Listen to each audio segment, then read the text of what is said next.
Welcome to The Real Money Show, the number 18778 Silver, and the website guildhallwealth.com. My name is Jeremy Wiseman. I'm joined by Jerry Correa, and we represent Guildhall Wealth, and you can find us at guildhallwealth.com. You can also check out our e-store at guildhallpreciousmetals.com. If you've missed an episode of The Real Money Show, you can catch us on YouTube, and we also post that to our Telegram feed as well.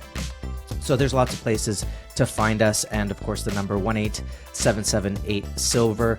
Jerry, there's a lot of news going on, which we'll get to in just a second. Let's just quickly do an update on what we saw in the gold and silver market this week, and then I want to talk about supply side of the market and also the general atmosphere of what's going on in the gold and silver market. The first is it's Friday. We're recording the show, August 14th. Gold and silver just getting hammered. Gold's into the low 1600 range, I think. Silver is sub 19. Now, overall, that's still range bound at the end of the day. Silver's been from basically 18 to 1950. That seems to be about the range. So not huge dynamic. So maybe I shouldn't say hammered, but it seems to be a strong pressure on the gold and silver market with the strong US dollar. So with that said, gold is down only 1.2% in Canadian dollars since the beginning of the year. Silver, because we've moved back a dollar, is now down about 12% on the year in Canadian dollars. Now that said, the Dow is down 18%, basically neutral from last week when we recorded the show. The S&P is down over 24%, which is more than last week. The NASDAQ is down over 33.5%, which is more than last week. And the TSX is down 13%, which is more than last week. So in this dynamic, it seems like those who lose less are the winners. Now, with that said, the prices in the metals, Jerry, belie what's actually happening in the physical world. So just spoke to Paul before we started the show because he's been mentioning these things constantly throughout the week. So I just wanted to hammer it down and record it. 100-ounce silver bars from Royal Canadian Mint. You cannot order it from a wholesaler. That's it. Whatever is out there right now or whatever is already on order coming in, that's it for now. You cannot. That's it. Full stop. You cannot order Royal Canadian Mint 100-ounce bars. I didn't ask him about 10-ounce bars, so that I'm not sure. And I believe it's the same with gold, with 1 ounce RCM gold. Other products, 6 weeks delivery. 6 weeks delivery. Now, we have orders put in. We've had lots of orders put in, so we have a lot of product that will kind of pop in over the next six weeks as we've placed other orders. But any major pickup in business, or I would say any slight increase in business, and it could get very, very tight in a hurry. So with that said, Jerry, what would you say to someone who is maybe looking at a specific brand over another? Should they wait? Should they think about whatever you can get? What should the attitude be? How does someone look at the prices? Because on our website, for instance, there's 3 or 4 brands of gold, and some might be cheaper than others. Is this a time to be really hammering on the specific price? It's a valid question, and it's one that we get quite often. That quite often does come up, and it has to do with really preference. What we do here at Guildhall is we bring to the table the best of the best. Globally recognized, globally accepted bars without exception. You can go to any of the financial hub centers around the world, and these bars that we sell are going to be accepted. That they meet the standards and specifications of purity and size and weight. So with that being said, yes, Canadians, especially on this side of the border, if you're listening from America, Canadians like Canadian product, so it's understandable. But there is a myth that I may need to have Royal Canadian Mint, for example, because it's more renowned here in Ontario or Toronto or in Canada, that if I find a buyer, they may want the Canadian product instead of, let's say, for example, Pamp Swiss or an Eagle, an American Eagle. That's not the case. In this market, it comes down to, is it approved? Is it 1 ounce? Is it pure?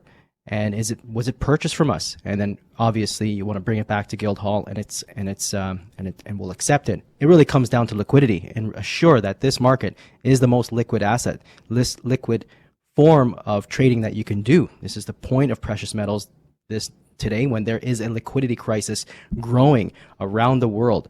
We're going to get into that a little bit later about the U.S. debt. So it's, to me, and I use this often to understand LBMA approved product, London Bullion Market Association product versus non-LBMA approved product. And I just think of it like winter tires.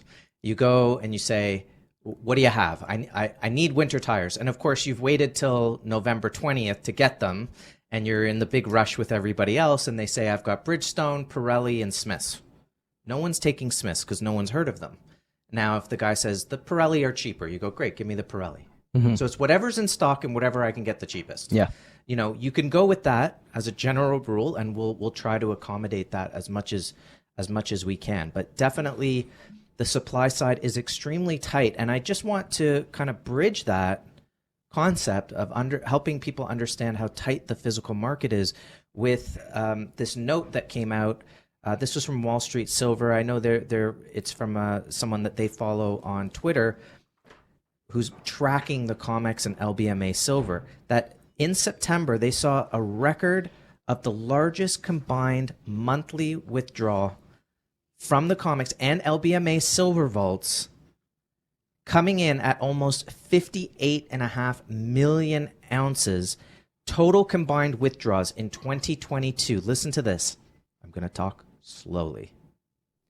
332.8 million ounces have been withdrawn from the exchanges.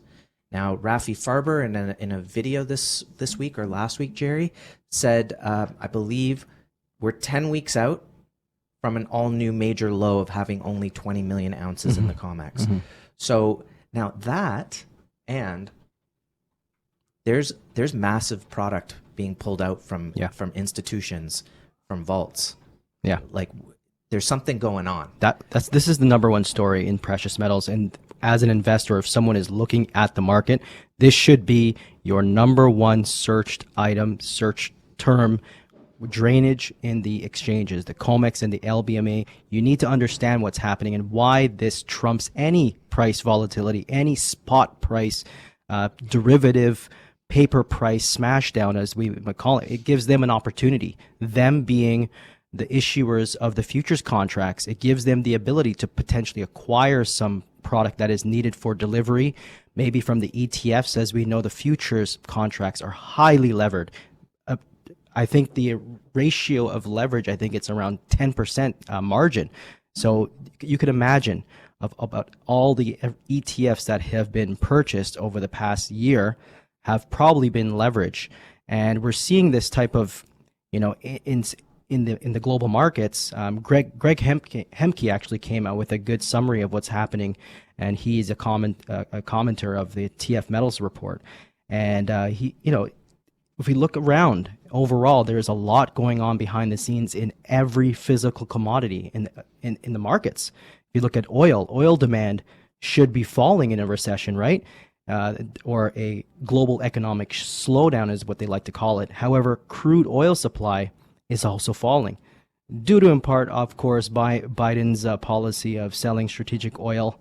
And we saw a little bit of a smash down in the oil prices, but everything's coming back a little bit too soon before the midterms. Too bad for Biden. And as well, there's copper shortages as well. And we know that in China, copper was likely used as collateral. So despite of, what the gurus and financial gurus who say in a recession, there's not going to be demand for copper. There may not be demand for oil. There may not be demand for silver. Well, guess what? Despite of us being in a recession or a global economic slowdown, the demand for physical assets is on, and there's a real risk of these assets disappearing, especially the vaults in the West. Yeah, so ultimately, we're just talking about the fact that supply is super tight, and it seems the COMEX continues to drain, and the price is getting hit. And then the other aspect I wanted to talk about this before we get into the news, we might have to wait till the next segment, is the general atmosphere. The general atmosphere that the people I'm talking to, the clients getting into the market, and just a general feel, and I don't know if it's me, maybe I'm just burnt out, but I want your opinion on this. It seems dark. It seems that people are very concerned about what's happening in the markets right now. You can see the headline news in the regular financial markets, but there's just a sense of looming. I would say it that way, a sense of looming. Are you getting that too? Oh, 100%. Every single person that I've dealt with this week has had that concern about assets being taken, forfeiture, seizures, and, spending a lot of time on the phone, Jeremy. It's spending a lot of time in person, assuring what we're doing here is physical. Audits are happening. Serial number reports are being offered. I mean, it's so busy that, we can't keep up, but we are keeping up, Jeremy. This is a priority, not only for myself, because I'm invested in the market. I have metals in the vault, the same vault that you have metal in. I trust it. I know it's there. We go there weekly. So quelling these concerns is probably the most important thing for us, because trust is an issue. There is trust nowhere. You can't find trust anywhere. And in a trustless society, you got to trust gold. The number 18778 silver, the website guildhallwealth.com. I couldn't agree more, Jerry. We'll talk a little bit more about our process in the segments to come, just so that people can understand how transparent it is, and really locking down this idea of your ownership of the product, and that there's no counterparty risk when you're owning physical gold. You can go and get some physical gold and silver in your portfolio simply by logging on to guildhallpreciousmetals.com, where you can pick up, a tube of maples, an ounce of gold, anything that's on the site. We do have in stock, and we're happy to assist you. You can give us a call at 18778 silver. It's the Real Money Show on AM 640. We'll be right back. Welcome back to the Real Money Show on AM 640. The number 18778 silver, the website guildhallwealth.com. Remember, at Guildhall, everything is physical. We have a motto: if you can't hold it, you don't own it. That means if you're buying it direct, well, you're taking it home, you have it in your hand, you own it. If you're using a depository account, then you can go and book an audit and go and personally audit your holdings. In other words, hold your specific products in your hand. It's fully allocated, fully segregated. It's your own sub-account. So this is something that you can do. And you can even do it in your registered account. If you have an RSP or TFSA, LIF, RIF, you can have physical precious metals in your portfolio. It's held at a Brinks facility outside the banking system in your own sub-account. So this is one of the greatest ways that you can use funds within a registered account. And even if it's just to put in the 15% allocation that you should have in your portfolio to have negatively correlated assets. In physical. Physical gold and silver are negatively correlated to the dollar, which, yes, the US dollar is strong, Canadian dollar's weak, but they're all losing. They're all losing at different times. They're all going down a hill. And sometimes when you're going down a hill, there's some bumps that go upward and things like that. But ultimately, every currency is being printed into oblivion. And we've got some information we're going to share about that to hammer home that point. But before we do, Jerry, I want to get back to what Craig Hemke is talking about in the markets, because he's such an expert on what's going on in the COMEX. Such an expert. I even have a hard time reading some of his daily posts, but when he writes an article, man, they're brief and they pack a punch. Yeah, they did. And especially this one. This one's called Physical Silver Demand Soars, Digital Silver Demand Plunges. So in physical bullion here at Guildhall, we are pretty sensitive about things like delivery delays, shortages, which can cause wholesale premiums to rise, and sometimes dramatically, which is the amount over the spot price. And as a result, we have to pay a lot of attention to inventories. So since Guildhall's focus is on silver, we're talking about dwindling inventories in the last segment about copper and oil. Well, our focus here is on gold and especially silver. Now, most of our listeners know the price of silver is based on contracts, aka highly levered derivative paper products from the COMEX, the Commodities Exchange in Manhattan. Now, this spot price is usually based on supply and demand of these contracts. Now, what is interesting, he wrote, and I took notes, that the current supply of futures contracts paper is at a 9-year low. On the COMEX as of last Monday, the total open interest, which is the amount of contracts outstanding in silver, was just 125,000 contracts. The lowest total open interest level since November of 2013. As a percentage, though, The total amount of contracts outstanding that represents 48%. It has fallen by almost 50%. And you know what's interesting about that? Because you think about 2013, remember, that was after the big run. That was after gold and silver had peaked.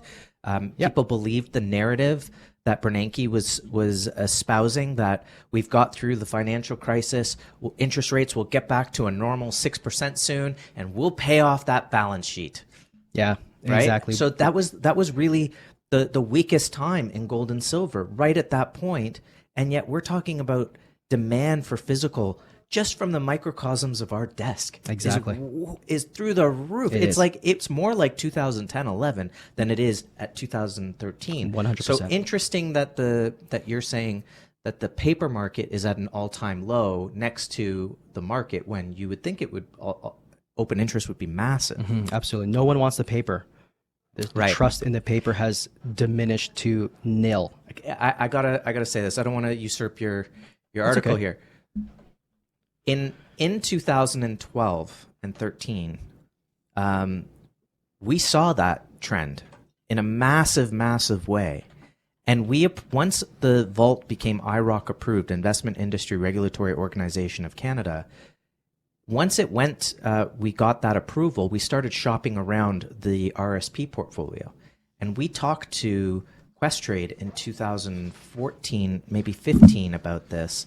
And we told them that was the trend. I remember distinctly speaking to one of their high up people saying, people want the physical and they're willing to pay the premiums for it. You have to look at this seriously. Mm-hmm. And I know from both sides it was an incredible relationship to create, and there was no looking back. But at the time, it was, I don't know, people don't really want to pay that maybe. And it was, no, you don't understand. The trend is people do not want paper. And we knew that. We knew that as far back as 2013, seeing that trend change. Yeah. And the big question is, how do you kind of square the declining contract interest in these fake silver contracts with huge demand in physical? Back then, Jeremy, in 2012, 2013, the premiums were on 100-ounce silver bars, maybe 15, 20 cents over spot. Like from a wholesaler perspective. From a wholesale. Yeah. Today, now, for any popular bar or coins here, we're seeing anywhere from $2 to $5 and sometimes approaching $10 for those eagles. Now, instead of looking at that, we check the global vaults. So we go around, we look at inventory reports from Ronan Manley and commentaries from all the silver and gold gurus that we go to. Let's start in London, where the LBMA is showing consistently declining inventories. This one's from Bullion star Ronan Manley. Silver inventories held in London fell by a massive 5% during September. They're now at a record low. Only 27,000 tons, and have fallen every month for the last 10 months now. But of those 27,000 metric tons in the vault, roughly 18,000 of those, more than half, are for various ETFs. So the rest is about just under 10,000 tons, which is strangely the same amount that is at the COMEX. So if we look at the COMEX now, fast forward over to there in New York, COMEX silver vaults dropped to under 312 million ounces, the lowest level since May of 2020. Open interest now is equal to 202% of all vaulted silver and 1,572% of all registered silver. Now, once you put all that together, London and New York, the draining and the demand together, you get inventory lows not seen since 2016. And despite Jeremy, and for everyone listening, all the financial gurus who tend to suggest that demand drops when recessions hit, despite being in a recession, we are seeing the physical demand driving shortages and a critical shortfall of the metal that underpins the digital price, that underpins certificates and ETFs. These are the initial stages of the destruction of the legacy spot price, legacy being New York and London, or the digital derivative and fractional pricing scheme that he says that has held since 1975. We here will keep an eye and share these digital and physical trends with you listeners and to our clients as we move through the last quarter. And we echo the same message as Craig to conclude to everyone who hears: Do not let off the gas. Let's keep the silver squeeze going and do our part to drain the physical metal from the banks and their vaults. For only when this current pricing scheme collapses will we finally discover the truth, which is true and accurate price for physical silver and gold. The number 18778 silver, the website guildhallwealth.com. It's happening. There's no doubt that is happening, Jerry. There is not much choice. You know, people do have an innate understanding that gold and silver have no counterparty risk, and we'll get into a little bit more on that. But just to add to what you were saying, Shift Gold reported last week, actually, that central banks have added over 300 tons of gold to their holdings this year. Turkey being one country that has added 84 tons. So central banks are preparing for something. You know, there is that adage of he who owns the gold makes the rules. And if you own gold, you are at the table being able to make those rules. Let's talk a little bit about some of the things that happened this week and how gold and silver can apply. How we can kind of put on our gold and silver shades and see how it applies to what's going on. So one of the big pieces this week, Jerry, was PayPal, that they wanted to implement this totalitarian rule to penalize users for their views. They actually decided that they wanted, if they didn't like your point of view, they could fine you $2,500. And by the way, that's not just totalitarian, that's fascist. When you're merging corporate and national interests, and I don't know where they're getting their national interests from, but that's fascism and, corporation and state merger. But the backlash, wow, we're talking the timeline of these backlashes being crazy. It was within hours. They literally had some sort of vice president come out and say, that was an error. That shouldn't have gone out. Well, somebody wrote it. Okay. Yeah. So tell us that person is at least fired. You know, in the meantime, this is just one of those situations where the damage is already done. And how to delete your PayPal account is already trending on Google, and the stock is tanking. And I looked just before we came on, the number of articles trying to protect the stock from the mainstream media is just it's hilarious. Okay, another one in other what I title in other go woke go broke news is multiple U.S. states. Last week we talked about I think it was Georgia removing funds from BlackRock. Well, they're not the only ones. Now, Republican-governed states are withdrawing up to $1 billion from BlackRock. States. Now, why are they doing it? Because they disapprove of the ESG policies. That's environmental. This is all our listeners, you guys need to know this now. You need to watch out for this. You're going to start seeing it everywhere. Like if I say red car and you start seeing red cars everywhere, you got to be aware of this. ESG, environmental social governance. Right? So again, the merger of corporations and state, this is a fascist move. Yeah. So these Republican governors are saying, no mas. No, please. You guys want to infringe upon your views upon me, I'm out of here. And I do wonder when that all occurred. I mean, we can kind of look back. It was during the COVID time, but you know, there was a period where corporations didn't get involved in politics, just like actors. They would say, look, I'm an actor. You don't need my political views. You either like my music or you don't. Neutral. But now it's like, and you know their views. We can't, Adobe, Salesforce, Microsoft, you can't do business without these corporations, and they're saying, well, we don't like your views and we might change how, we might penalize you now. It's just absolutely crazy. But I think the reason I mentioned these two, Jerry, is because I think it dovetails nicely into what we saw with the Freedom Convoy and freezing of bank accounts. From what I see and the people that I speak to, it's still something that has traumatized people. Yeah, it's going to be with us for a very long time, that the government is capable of that. And even if they just did it to a few people, it's like, well, if they can do it to them, they can do it to you. Yeah. And so I think that it comes down to getting out of the system and being in a situation where your views aren't infringed upon, or that, like, take gold, for instance. If you own gold, gold doesn't care what your views are. Okay. Gold doesn't care if you're Maduro or if you're Prince. Gold is gold. It doesn't care. There's no counterparty risk.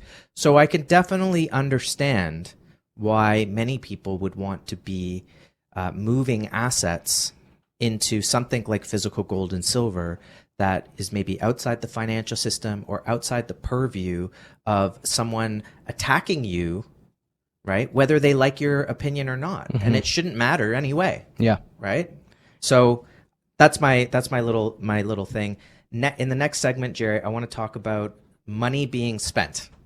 Okay? Not how it's associated and what's your opinions, but who's spending money where, and it's gonna blow your socks off. Let's go there. The number's 18778 silver, the website guildhallwealth.com. Physical, if you can't hold it, you don't own it. It's the Real Money Show on AM 640. We'll be right back. Jerry, listen to this. This came out this week. Fraser Institute produced a study. Tell me if you're surprised by this or not. Stating 40% of the pandemic federal deficit spending in Canada had nothing to do with COVID. Really? Yeah. Does that surprise? Not surprising. So my interpretation is, okay, you used a quote unquote crisis, which is it just me or is there like a crisis every day? There certainly is. It seems that way. The problem with trying to get control by using a crisis is you need lots of them. Yeah. And you need them every day. And you never waste that opportunity. And then people get exhausted by it and they tune out. And become cynical like us. Another one? 40%. I mean, if you're wondering a little bit about why you're experiencing inflation in Canada, think about that. Think about the government just turning around and deficit spending on, I don't know what. I mean, we could probably find out. But your road isn't fixed.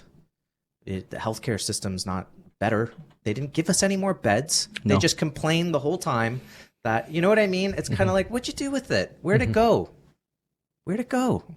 And now that the teachers... And now we're all paying for it. Yeah, and employees need raises to keep up with the cost of living. Okay, so on that point, thank you for the amazing segue, Jerry, because this past Tuesday, there was an article that came out that saying the country of France will have spent 100 billion euros between 2021 and 2023, get this, to fight inflation. So, look, would it be too simplistic to say, oh, I know how to fight this fire. We put more fire on and that'll do it. Crank up the printing press. It doesn't, look, inflation is a simple understanding to it, more money chasing same amount of goods. Bottom line. You keep printing money, prices go up. So you need assets. You need assets that are going to rise. Now, I know we can't help but think action, reaction. Well, I see inflation. Why isn't gold going up? Inflation's at 15%. Why isn't gold up 15%? Well, look, inflation was at, government said 2%. It was actually at 5%, and gold was moving up 7% a year, or double digits sometimes. So it goes the other way too. Gold is a big, big market. As we've discussed throughout this show, there's a lot going on beneath the surface that we have to have patience to let those things play out, because our day is coming. And the day is coming where there won't be any product. There won't be a seat for you when the music stops. So I definitely understand the panic to get into the market. It's important if you're going to have the physical and not be left with paper. And yeah, sure, there are cheaper ways to get involved in the market, right, Jerry? If you want to get into paper assets, you can surely do that, but that's not the way. Nobody wants any type of paper promise anymore. There are ETFs, electronically traded instrument fund, that will track the price of gold or silver, but the fact is the ETFs don't hold enough physical gold or silver to back up the number of ETFs. Further, you have these funds that are changing constantly the verbiage and the paperwork that basically outlines the prospectus that talks about how many ounces of gold that they can deliver, and they actually change the verbiage and the rules saying that they may not have enough physical gold or silver to back up the ETF. So the point of physical bullion is that you're eliminating these counterparty risks and you're acquiring your wealth insurance, something that is going to perform when these conventional arrangements fail. Conventional being currencies, financial instruments, even banks potentially, currencies. When these things fail, and they always do, your physical gold is going to provide you with number one, liquidity and independence and performance when those things fail.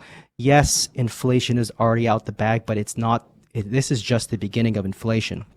We're seeing all of the Fed members, as we're recording this Friday, October the 14th, just in time for the weekend, they rolled out probably 5 Fed members who were talking up the US dollar, talking up rate hikes, trying to combat inflation. There is no solution for inflation unless there is gold-backed currencies. We need to go back to that.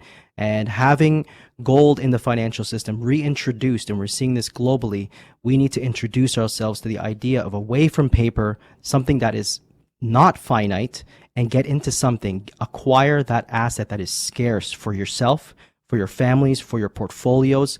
Take responsibility now while we can get the product, because the premiums, as they try to push the price of spot price, digital prices down, the physical premiums and delivery delays only increase. So I just want to encourage you, if you're listening and this is your first time looking at the market, get in touch. We will be having some online webinars. If you want an info session on how to own physical gold and silver in your RSPs, get in touch with us. You know, Jerry, we said it's assets. So it's not just gold and silver. We're talking assets. And one of the things that you can look at is a natural fancy colored diamond. Did you hear about the Williamson pink star? Absolutely. So this diamond set an auction record at $57.5 million, and it was purchased by a collector in Florida. It was an 11.15 fancy, vivid pink. Wow. Okay? It's the second most valuable jewel ever sold at auction. Just consider that for a second as we kind of get ready to go to break here, that this is the time, okay, 2022, when everyone's talking about inflation running rampant, potential bubble in the real estate market collapsing, and bond markets collapsing, and pension funds collapsing, and all of these things. Here we have a diamond being sold at auction for an absolute record. You know, a record $57 million. Who buys something for $57 million unless they know it's going up? Mm-hmm. And the auction world is littered with that. There was a time when Lawrence Graff, who's a huge colored diamond, you know, everyone knows Lawrence Graff jeweler. It's kind of up there with Harry Winston. He once sold a diamond and bought it back at auction at a higher price. That's how much he believed in where these natural fancy colored diamonds are going, because they're so rare. And if you can get rarity and quality, you combine all of these things and you're going to have prices rising. So assets are going to be rising. This is a great time to be looking into this market if you're looking for ways to diversify a portfolio, because prices are going to be going up significantly in that market. So this is the time to look for those type of bargains that can be had in the natural fancy colored diamond market. The number 18778 silver, the website guildhallwealth.com. There's a lot more to come on The Real Money Show on AM 640. Just want to pick up on this Williams Pink Star Diamond, Jerry, because it did set a record at auction, and just wanted to say it's sold for $57.7 million. It was estimated, the pre-sale estimate was 21. Wow. I haven't seen numbers like that on an auction since probably 2011.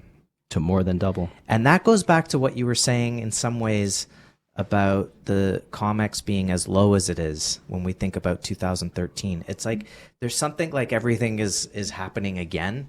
You know, we've seen push downs in the market before, and they always returned with massively higher prices. So, you know, just to kind of finish off on this diamond as an example, is in terms of what that means per carat, it's over $5 million per carat for a vivid pink. I think a 1 carat vivid pink would probably be in Canadian close to at least over 400,000, if not over 500,000. Right. And if you were looking at an intense I mean, right now, an intense half carat, okay, half carat VS, which is great. I mean, it doesn't get much better than that, is going to be in the 250 to 300,000 range. So it just kind of gives you a sense. And obviously that number is low.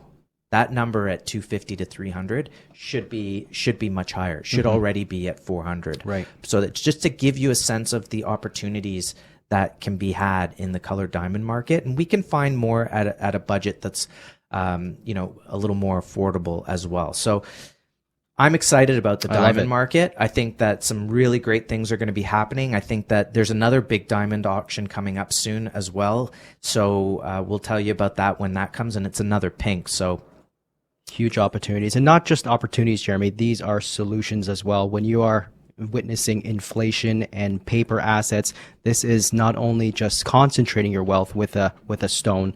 You're now getting involved into something that is negatively correlated to the money printing and all of the risks in the paper instruments. So well done, and we look forward to more amazing figures coming out from the diamond market.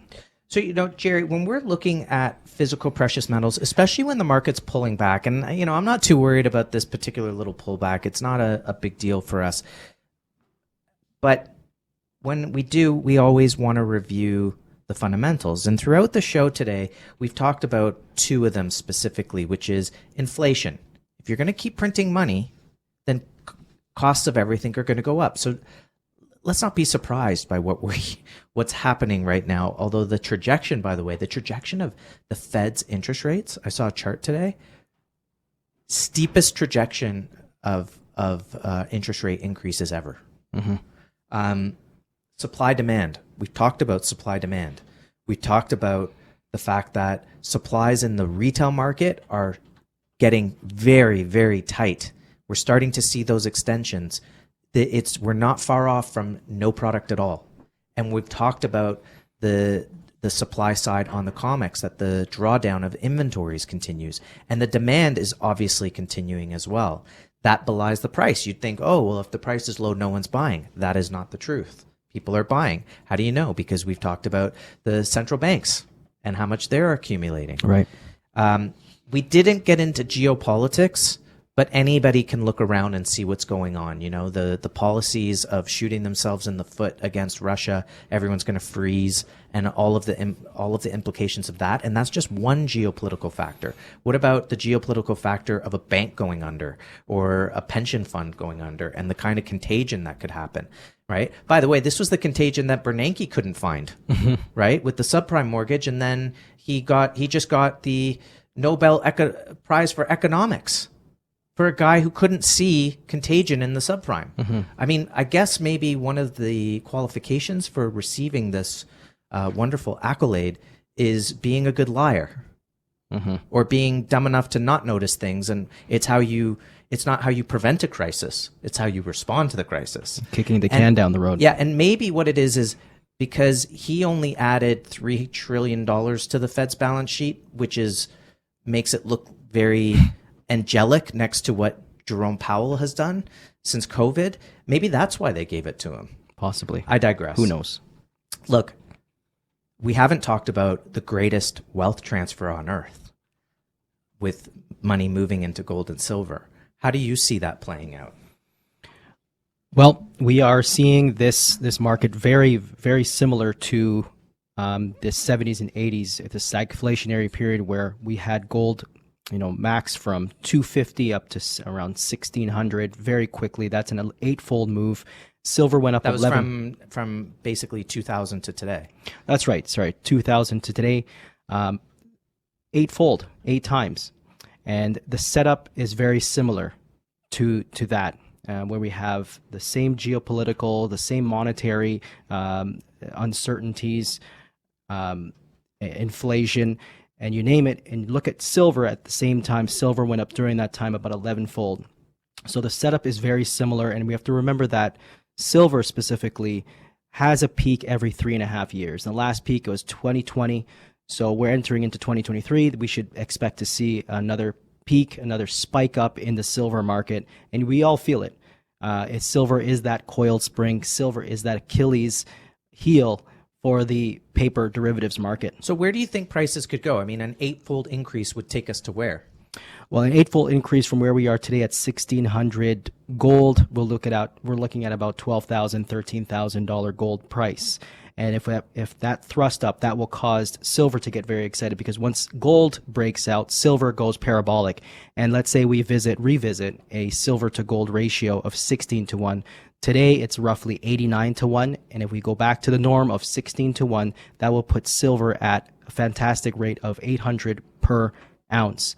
And that would, well, again, if you have 2,000 ounces at $800 per ounce.